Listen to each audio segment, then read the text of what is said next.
Hello बच्चों, कैसे हैं आप। उम्मीद करती हूँ आप बढ़िया और एकदम मज़े में होंगे। बच्चों, आज हम संत कवि तिरुवल्लुवर का जीवन परिचय पढ़ेंगे। बच्चों, प्रस्तुत पाठ में तमिल के महान संत व कवि तिरुवल्लुवर का जीवन परिचय है। वे एक महान परोपकारी संत थे। क्रोध और अहंकार पर उन्होंने विजय प्राप्त की थी। यहाँ उनके जीवन, दर्शन, साहित्य और शिक्षाओं पर प्रकाश डाला गया है। आइए उनके जीवन के विषय में पढ़ें।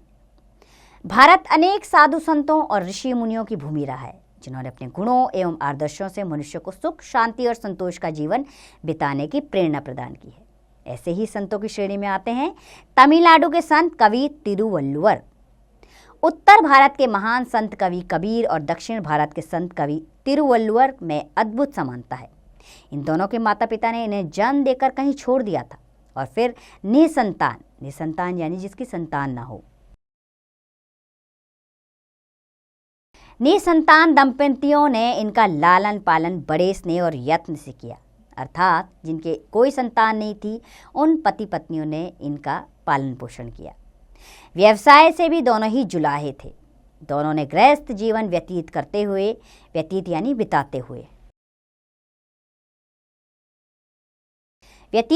सात्विक जीवन की साधना की थी। इतना ही नहीं, दोनों के जीवन की अनेक अलौकिक घटनाएं भी समान थी। प्रसिद्ध जनश्रुति के अनुसार तिरुवल्लुवर के पिता का नाम भगवान और माता का नाम आदि था। भगवान जाति के ब्राह्मण थे और आदि अछूत जाति की कन्या थी। किसी कारण से भगवान ने सदा घूमते रहने का व्रत लिया था और इसलिए वह अपनी पत्नी के साथ सदा घूमते रहते थे। एक दिन से अधिक वे कहीं टिकते नहीं थे। भगवान और आदि अपने शिशुओं को जन्म देते ही छोड़कर चल देते थे। तिरुवल्लुवर को भी उन्होंने पैदा होते ही छोड़ दिया था। यह नवजात शिशु वल्लुवर जुलाहा जाति की एक स्त्री को एक पेड़ के नीचे पत्तियों पर लेटा हुआ मिला। उस स्त्री के कोई संतान नहीं थी। नवजात शिशु को देखते ही उसके मन में मातृत्व उमड़ आया। मातृत्व यानी माता का भाव। और भगवान का प्रसाद समझकर उसे उठाकर घर ले आई। उसका पति भी बालक को देखकर बहुत प्रसन्न हुआ और दोनों ने मिलकर बड़े यत्न और प्रेम से बालक का पालक पोषण किया।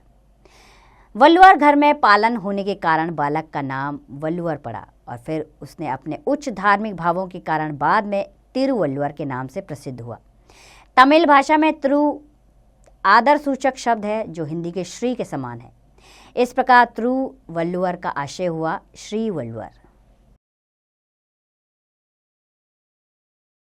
तिरुवल्लुवर जब बड़े हुए तो उन्हें अपने जन्म की कहानी ज्ञात हुई। इसमें उनमें वैराग्य भाव जागा। अपने धर्म पिता धर्मात्मा से अनुमति यानी आज्ञा लेकर उस समय की परंपरा के अनुसार वे तपस्या करने के लिए जंगल में चले गए। उन्होंने वन में तपस्वियों की देखरेख में ध्यान और योग का कठिन अभ्यास किया और तंत्र मंत्र की सिद्धियां भी प्राप्त की। लेकिन थोड़े ही दिनों में इन सब से उनका जी उचट गया और उन्होंने सोचा, संसार की सेवा करने के लिए हमें संसार के लोगों के बीच में रहना चाहिए। आप तिरुवल्लुवर जंगल छोड़कर नगर में आ गए और इधर उधर घूमते रहे। घूमते घूमते वे नगर के एक धनवान के घर पहुंचे। उस धनवान का नाम मार्ग सहाय था।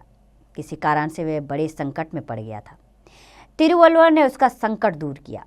मार्ग सहाय की एक कन्या थी, रूप गुण संपन्न और विदुषी। उसका नाम वासुकी था। मार्ग सहाय ने वासुकी का विवाह तिरुवल्लुवर के साथ कर दिया। विवाह के बाद तिरुवल्लुवर अपनी पत्नी के साथ अपने गांव मल्यापुर आकर रहने लगे। आजीविका के साथ उन्होंने अपने पैतृक व्यवसाय, यानी पैतृक का अर्थ होता है पिता के व्यवसाय, पैतृक व्यवसाय बुनाई का काम आरंभ किया। पति पत्नी दोनों बड़े प्रेम और सुख से रहने लगे। दोनों सादा जीवन बिताते और परोपकार के कार्य करते रहते, अर्थात लोगों की सेवा को ही अपना धर्म समझने लगे। एक बार एक सन्यासी उनके घर आया। वह गृहस्थ जीवन से घृणा करता था। उसका विश्वास था कि स्त्री के साथ रहने पर ईश्वर की भक्ति नहीं हो सकती।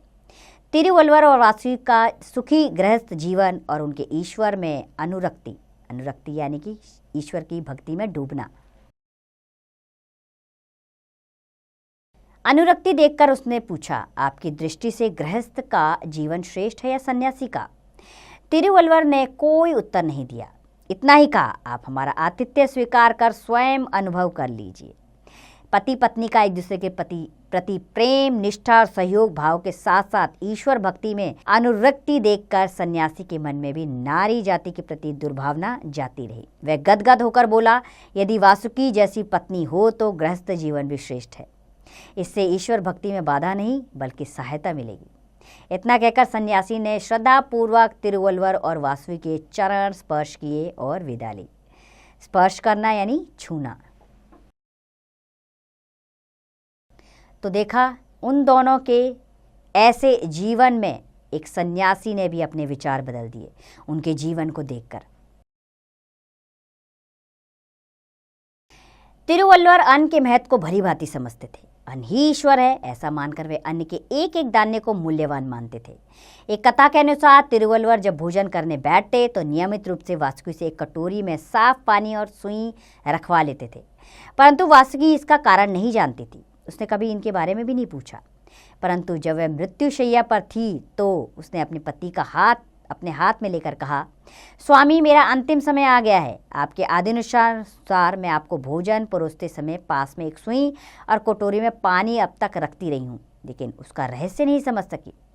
तिरुवल्लुवर ने कहा, मैं सुई और पानी भोजन के समय इसलिए रखवाता था कि अन्न का एक दाना भी बेकार ना जाए। यदि अन्न का एक भी दाना भूमि पर गिरता तो मैं सुई से उठाकर पानी में धोकर उसे खा लेता, परंतु ऐसी सावधानी से तुम भोजन परोसती कि कभी एक भी दाना भूमि पर नहीं गिरा। अपने पति के विचारों को जानकर वासुकी को परम सुख मिला और उसने चैन से अपनी आंखें बंद कर ली। वासुकी की मृत्यु के बाद तिरुवल्लुवर संसार से विरक्त हो गए, यानी संसार से दूर हो गए। पत्नी के वियोग से, वियोग यानी बिछुड़ना, पत्नी के वियोग से उनकी कवित्व शक्ति और भी अधिक मार्मिक हो गई। जीवन और जगत का व्यापक अनुभव उन्हें था। व्यापक यानी समूचा। अपने अनुभव के आधार पर उन्होंने 1303 कुरल रचे, जो तिरुकुल्लर नामक ग्रंथ में संकलित है। कुरल का अर्थ होता है छोटा। यह आकार की दृष्टि से तमिल भाषा का सबसे छोटा छंद है, जिसमें एक पूरा भाव पिरोया रहता है। यह लगभग 2.25 पंक्तियों का होता है, यानी आकार में दोहों से छोटा। जैसे तीथे तिये परत लाल कीविये तीनुम अंजुम पड़िए, अर्थात बुरे कर्मों का बुरा फल होता है, इसलिए इसमें आग से भी ज़्यादा डरना चाहिए। तिरुकुल्लर 3 खंडों में विभक्त है, धर्म, अर्थ और काम। धर्म खंड में पहले ईश्वर वंदना, वर्षा का महत्व, सन्यासी का महत्व और धर्म की शक्ति का वर्णन है। अर्थ खंड में शासन, राजा के गुण और कर्म, शिक्षा, अशिक्षा, शक्ति, समय और स्थान के बोध का वर्णन है। काम खंड में स्त्री पुरुष के संबंधों का वर्णन है। इन तीनों का निर्वाह करके व्यक्ति जीवन के महानतम लक्ष्य मोक्ष को प्राप्त करता है।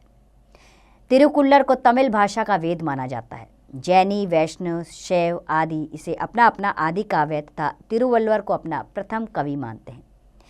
तिरुकुल्लर का अनुवाद हिंदी, उर्दू, संस्कृत, तेलुगु, मलयालम, मराठी आदि भारतीय भाषाओं में और अंग्रेजी, रूसी, फ्रेंच, जर्मन, सिहली आदि विदेशी भाषाओं में हुआ। नीचे कुछ कुरलों के भावार्थ दिए जा रहे हैं, चलिए उन्हें पढ़ते हैं। बंसी मधुर है, मधुर यानी मीठी। बंसी मधुर है, वीणा मधुर है, ऐसा वही कहते हैं जिन्होंने अपने शिशु की तोतली भाषाओं को सुना हो या जिन्होंने इसकी मधुरता को सुना हो। बच्चों के कोमल हाथों से जिस भोजन से खिलवाड़ हुआ हो, माता पिता के लिए वह भोजन अमृत से भी अधिक मधुर होता है। जैसे सोना तप का निर्मल, निर्मल का अर्थ होता है शुद्ध, निर्मल और प्रकाशवान होता है, वैसे ही व्यक्ति कष्ट सहकर, कष्ट यानी दुख, पीड़ा,